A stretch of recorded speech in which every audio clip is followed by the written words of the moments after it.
नमस्कार दोस्तों, स्वागत है आप सभी का आपके अपने यूट्यूब चैनल एम आई नॉलेज में। तो दोस्तों जी हाँ, तुर्की ने बहुत बड़ा खेल कर दिया। क्या है पूरा मामला? तो आप लोग अपनी स्क्रीन पर देख रहे होंगे कि तुर्की ने वेस्टर्न कंट्रीज़ की और भारत की कई सारी जो ऑयल शिपमेंट थी उनको रोक दिया है। वो कह ये रहा है कि हम इस शिपमेंट को यहाँ से नहीं निकलने देंगे, हमें कुछ डॉक्यूमेंट चाहिए।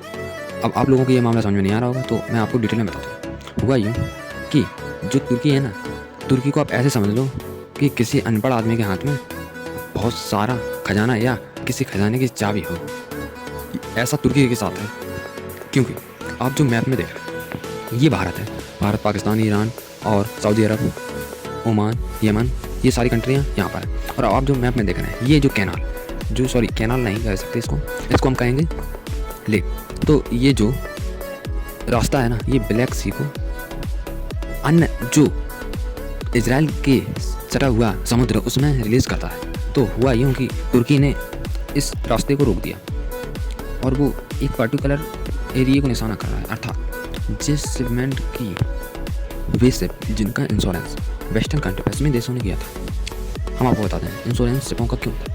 क्योंकि जैसे आप मान लीजिए कि एक शिप तेल लेकर एक देश से दूसरे देश में जा रहा है, कोई दुर्घटना हो गई किसी दूसरे देश की समुद्री सीमा में, तो जिसका तेल था वो सारा तेल खराब हो गया, जिस जगह जा रहा था उस जगह पर नहीं पहुंचा, अर्थात उसका भी लॉस हो गया।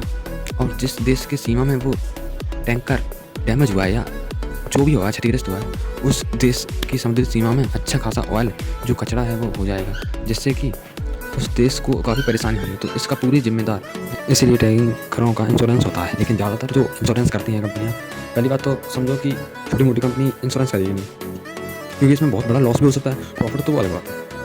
इसलिए जो वेस्ट कंट्री की कंपनियां हैं, काफ़ी अच्छी कंपनियां, वो इसका इंश्योरेंस करती हैं। तो तुर्की ने सीधे बोल दिया है कि वो सीधे टारगेट यही कर रहा है कि जितनी भी वेस्टर्न कंट्री इंश्योरेंस शिप हैं उनको रोक रहा है। इसमें भारत की शिप है, अफ्रीका के कुछ देशों की शिप है, यूरोप की कुछ शिपें अटकी हुई हैं, अमेरिका की भी शिप अटकी हुई है। अब आप सोच लो। और हम आपको बता दें, ये नहीं है कि इन्हीं शिपों, अभी रिसेंटली कुछ दिनों पहले रूस की शिपमेंट निकल गई थी, उनका भी इंश्योरेंस वेस्टर्न कंट्रीज़ का था। अब आप समझ सकते हो एक टारगेटेड पॉइंट है।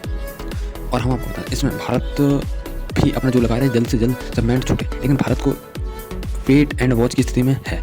और हम सोच रहे हैं कि अभी अमेरिका को कर लेने दो जो कुछ कर रहा है, उसके बाद अपना एक्शन वाला मोटिव वो स्टार्ट करेंगे। क्योंकि जो भारत का है वो करीब 1 मिलियन बैरल ऑयल है वो अटका हुआ है। वेस्टर्न कंट्री में कई शिपमेंट पूरी अटकी हुई है।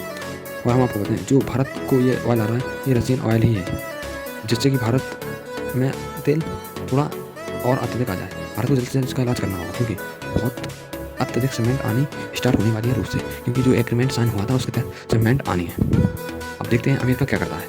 और हम आपको बता दें तुर्की ये कह रहा है कि हमको और पेपर चाहिए, लेकिन वो कंपनियाँ कह रही हैं सीधी ये हमारी बेइज्जती है, क्योंकि जो पेपर वो अलॉट करती हैं, जो शिप होता है उसको देती हैं, पूरी दुनिया वो अप्लाई होते हैं, अर्थात पूरी दुनिया उन्हीं डॉक्यूमेंट्स के जरिए उस शिप को रोका नहीं जाता। अब तुर्की कह रहा है मुझे एक अलग से डॉक्यूमेंट चाहिए जिसमें मैं कुछ और वेरीफाई करूँगा, उसके बाद इनको छोड़ूंगा नहीं, अर्थात वो कैनाल जो है ना तुर्की के अंडर आती है, तो उसको वो ओपन करेगा। उसने अभी उसको ब्लॉक कर दिया, तो देखा जाएगा क्या होता है आगे।